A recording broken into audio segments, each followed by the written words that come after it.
ఈ అన్ని ఏదేది జనసేవ చేయాలని ఉందో ఇప్పటికీ గోదావరి నది ఒడ్డున ఇచ్చినటువంటి ఒక దత్తముక్తి క్షేత్రము ఎన్ని వేల మందికి అక్కడ అపర కర్మలు చేసుకుంటూ సంతోషపడుతున్నారంటే అప్పుడప్పుడు వెళ్ళి అక్కడ స్నానానికి కూడా కుంభమేళానికి కూడా వెళ్ళినటువంటి 2 మాటలు వెళ్ళాను. మళ్ళీ ఈ 4 ఏళ్లుగా ఎందుకో ఈ పర్యటన ఎందుకు చేయలేదో అది భగవంతుడికే తెలుసు. చంద్రబాబు నాయుడు గారు వస్తూ ఉండగానే మళ్ళీ యాత్ర చేయాలని ఒక ఉత్సాహం మనసులో బయలుదేరింది. అది ఇప్పుడు ప్రారంభం చేసుకొని జరుగుతుంది. మొత్తం ఆంధ్రప్రదేశ్లో ఎంత పాదుకా క్షేత్రాలు ఉన్నాయో, ఎన్ని స్వామీజీ స్థాపన చేశారో, ఈ జతకు చెప్పినట్టుగా అన్నదానం చాలా ముఖ్యమైనటువంటిది మన ఆశ్రమాల్లో, ఆ పీఠాల్లో. అట్లా ఆ కార్యక్రమాన్ని వాళ్ళకి ప్రోద్బలించి ఇంకా ఎక్కువ చేయండి అని చెప్పడానికి కోసం సంతోషపడుతున్న ఆ కృష్ణమ్మ, ఆ కృష్ణవేణి తల్లి అది 2 సంగమం చేసినటువంటి సందర్భంలో కూడా స్వామీజీ వెళ్ళారు. భగీరథుడయ్యా నువ్వు అని కూడా చెప్పటం జరిగింది అక్కడ వెళ్ళి స్వామీజీ. ఇప్పటికీ కూడా అది మర్చిపోలేను అటువంటి సభ, ఆ కృష్ణానది ఒడ్డు దగ్గర జరిగినటువంటి సభ. అట్లనే మళ్ళీ పరమాత్ముడు మళ్ళీ ఆ మంచి కర్మయోగిని మళ్ళీ మనకు తీసుకొచ్చి ఇచ్చారు. చంద్రబాబు నాయుడు గారు మంచి కర్మయోగి. ఆయన ఏమేమి సంకల్పించారో, భగవంతుడు అమ్మవారు ఆయనతో ఏమేమి చేయించాలనుకుందో నిర్విఘ్నంగా జన సహకారముతో, పరమాత్ముడి యొక్క వాతావరణ సహకారంతో అన్నీ చేయని అని చెప్పేసి ఈ సర్కార్కి మంచి భవిష్యత్తు ముందు ఉండాలని చెప్పేసి స్వర్ణాంధ్రగా మళ్ళీ నేను అనుకోవాలా అనేటువంటి మనస్సులో నేను సంకల్పం చేస్తున్నాను. ఎంత సంతోషమైందో ఆ సంతోషానికే నేను వయస్సు లెక్క చేయకుండా, ఏమీ లెక్క చేయకుండా పరిగెత్తుకొని వచ్చాను. అన్ని చోట్ల తిరుగుతున్నాను. చంద్రబాబు నాయుడు గారికి మంచి శక్తిని, మా ఆత్మస్థైర్యాన్ని, అట్లనే ఆ చుట్టూ ఉండేటువంటి ఆ పరివార మంత్రాంగానికి అటువంటి శక్తిని, నిస్వార్థమైనటువంటి సేవా శక్తిని వాళ్లకు ఇవ్వని, ఆయన యొక్క సంకల్పం నెరవేరని అని జగన్మాత అయినటువంటి గీతామాతను అన్ని చోట్ల మేము ప్రచారం చేస్తున్నాం. ఆ గీతామాతను కూడా ఈరోజు పారాయణం కూడా చేశారు. గీతా పారాయణం ఎంతోమందికి గోల్డ్ మెడల్ కూడా తీసుకున్నారు.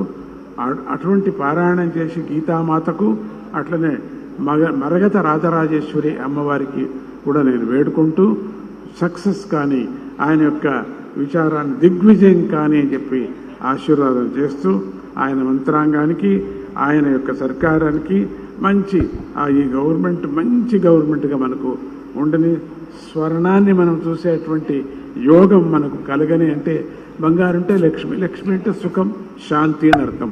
అటువంటి సుఖ శాంతులు ఉండని అని చెప్పి వేడుకుంటూ ఇక మళ్ళీ నేను వదలటానికి ఇష్టం లేదు. అంత సంతోషంగా ఉంది. ఆ సంతోషం హృదయంలో ఉంది, బయటికి రావటం లేదు.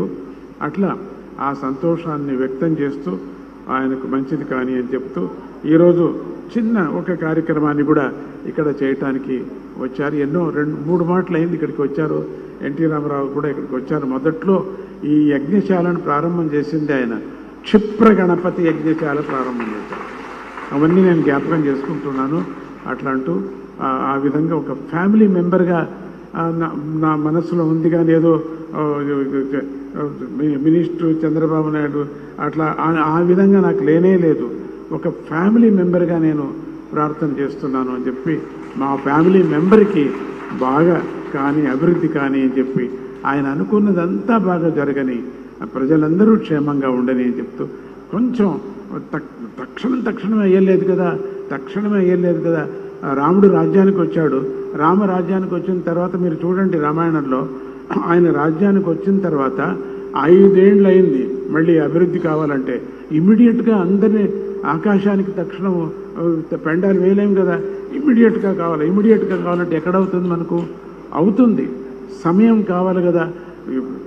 చెడుది కావటానికి ఎన్నో ఏళ్ళు పట్టింది, మంచిది కావటానికి ఇమ్మీడియట్గా కావాలని ఎట్లవుతుంది? దానికన్నా తగ్గుతుంది. చెడు కావటానికి అట్లయితే మంచి కావటానికి కొంచెం సమయం కావాలి కదా. అందుకని ఆ సమయం అవుతుంది. మనమందరూ కూడా అందరూ దానికి సహాయ హస్తలుగా మనం అందరూ అందిస్తాం అని చెప్పి ఈ యొక్క పెద్ద యజ్ఞం చేస్తున్నారు ఆయన. మనసులో చాలా పెద్ద యజ్ఞం. ఏదో ఒక అమరావతిని మనకు అమరావతి అనేటువంటిది ప్రారంభంలో నేను సంతోషపడ్డాను, అమరావతి మనకు వచ్చిందని. మళ్ళీ అమరావతి మనకు వచ్చేసింది. మనకే అమరావతిలో మనం ఉంటున్నాము. అమరావతి అని చెప్పుకుంటున్నాం మనం. ఇంతవరకు నేను విజయవాడ అనుకుంటుంటే అడిగారు అమెరికాలో కూడా, మీ రాజ్యం ఏది అని. విజయవాడ. ఏం చెప్తా నేను? ఇప్పుడు చెప్తాను నేను అమరావతి అని చెప్తాను. నేను రాజ్యం నేను చెప్పుకుంటాను, నా అమరావతి నేను చెప్తాను. అటువంటిది అమరావతి అంటే ఇంద్రలోకము అన్నమాట. అటువంటి స్వప్నాన్ని చూసి ఇప్పుడు చేయటానికి ప్రారంభం చేసుకున్నారు. అది మంచిగా కలగని, సిద్ధి కలగని అని అంటూ ప్రతి నిత్యము ఆయన గురించి కొంచెం కష్టాలు ఉన్నప్పుడు ప్రతినిత్యం యజ్ఞం చేశారు స్వామీజీ. యజ్ఞం చేసి మైసూరులో ఆ యజ్ఞం ప్రసాదం ఎవరితో నేను ఇచ్చి పంపించలేదు. నేను ఇవ్వకూడదు, నేనే ప్రత్యక్షంగా ఇవ్వాలని అమ్మ సాక్షిగా ఈరోజు ఆయనకు ఆ ప్రసాదాన్ని అందించడం జరిగింది. నాకు సమాధానమైంది అని అంటూ ఆయనకు శ్రేయస్సు కలగని అని అంటూ ముందు కార్యక్రమానికి మీరు మాట్లాడాలి మీరు.